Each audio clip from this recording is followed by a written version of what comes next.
How can we prepare ourselves practically and withstand the temptation to accept the mark of the beast? What do we need to focus on right now so that we can be training ourselves for the times that lie ahead? As you know, the mark of the beast is coming, and there will be a strong temptation to accept it, because without it, we won't be able to buy or sell. This has huge implications for us, and we need to face up to those implications and start making significant changes right now. So here I'm going to share with you 5 key practical preparations that we can make right now to strengthen us for the difficult times ahead. The first practical preparation I want to share with you is learning to live with less, learning to live on less. You see, the whole world is constantly heading in the direction of accumulating more stuff. The majority of people on TV, in the magazines, movies, they all promote the idea of endless consumption, to accumulate, accumulate, accumulate. The American dream, which is now the entire world's dream, is to have a bigger house, a new car, more clothes in the cupboard. It's always about having and accumulating more for oneself. But Jesus teaches us the opposite. He says, don't store up treasures here on earth, store them up in heaven. So we want to go in the opposite direction to where the world is heading, and we want to learn to live with less. One of the benefits of living with less is that we realize just how much we already have. All of a sudden, we see that we have a lot more than what we need, and whatever we have extra can be used to help others that will benefit from it.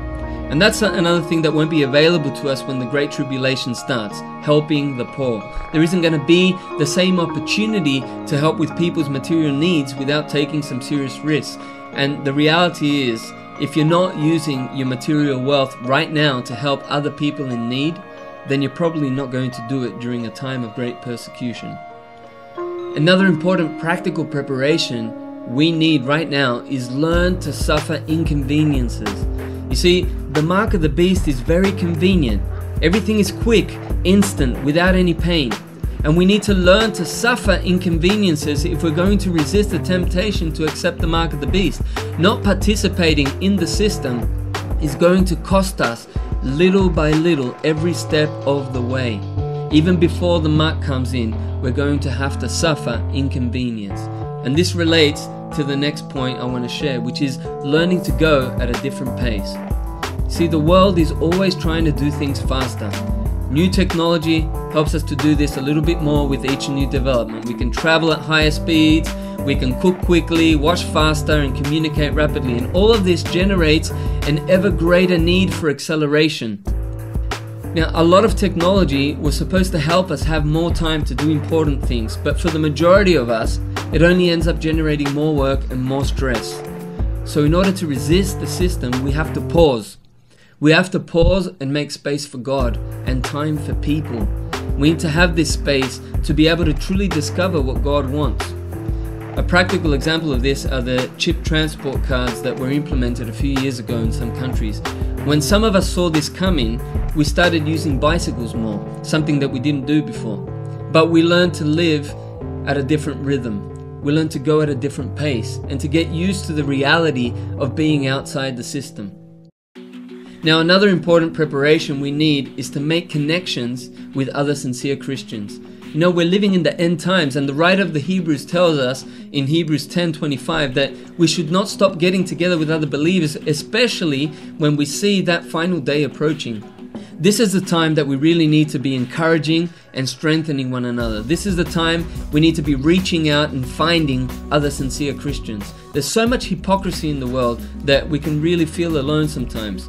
And it's easy to feel like no one out there is doing the right thing. But we have to seek, we have to make an effort and connect with sincere Christians. And the best way to do that is to be sincere Christians ourselves.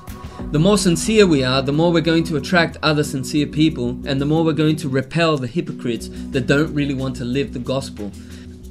So we really need to make an effort to find other sincere people.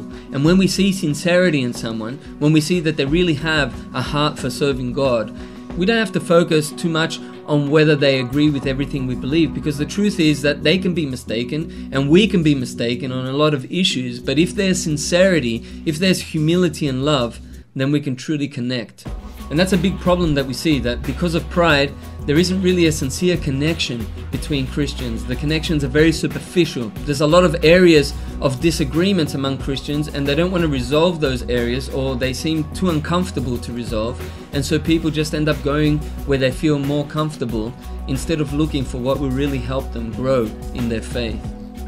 Another practical thing we can do is to start spreading Jesus' message. We want to commit ourselves to living what Jesus said, to go into all the world and preach the gospel to every creature, to make disciples of all nations. And when we do that, we're going to be able to connect with other people. We're going to be able to find the lost sheep, and we're going to start to form communities with those people and strengthen each other for the end times. Now, there are other practical preparations that we need to make, and there are also some very important spiritual preparations that are fundamental for surviving spiritually the end times. We're hoping to keep publishing more videos that go deeper into these issues, so make sure you subscribe to the channel and set it to receive notifications to make sure you don't miss these important videos. I really hope you take these preparations seriously. You know, we can't delay this decision to prepare. That is probably the most important point I wish to communicate, that we don't postpone this preparation. Remember, time is short, so let's make the most of it.